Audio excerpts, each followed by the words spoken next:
Florida, there has been ongoing debate over gun rights. Back in September, a court ruled that the state's ban on open carry by law-abiding citizens was unconstitutional. The case stemmed from the arrest of a Pensacola man who openly carried a firearm and challenged the law.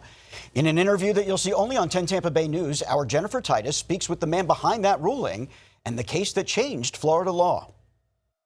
Would you like to sign a petition? While his latest job is collecting signatures to support Florida's recreational marijuana constitutional amendment, Marijuana, adult personal use of marijuana. Stan McDaniels knows the Constitution well. Changing the Florida law is super important because our Constitution means something, and it's my duty to, fight for our Constitution, just as our Constitution says.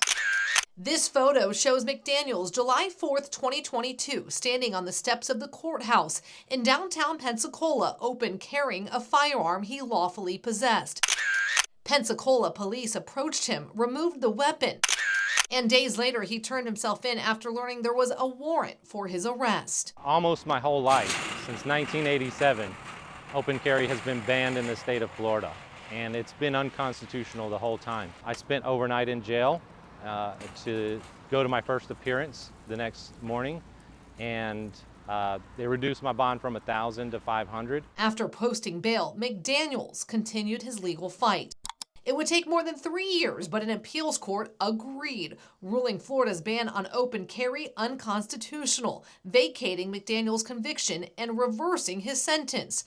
Florida's Attorney General later announcing he wouldn't challenge the ruling. That was my intention, that it would lead to the changes that it did. Ironically, when the ruling came down, McDaniels was back behind bars, this time for violating an injunction involving his ex-wife. When I found out about the decision, I got to talk to a lot of other residents of the county jail, but I also got to talk to some correctional officers. And, it's kind of a mixed bag of people who appreciate what I've done, some even calling me a hero. Are you a registered Florida voter? Now out of jail, McDaniels can't possess a gun due to the injunctions. While McDaniels still faces personal restrictions, his case set a legal precedent, striking down a decades-old law and redefining open carry in Florida.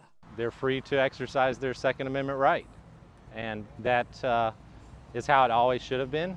Now, Florida law still allows businesses to set their own rules about whether to allow guns to be carried openly on their property. Guns are still banned from a number of places, though, including courthouses, government meetings, and schools. Jennifer Titus, 10 Investigates.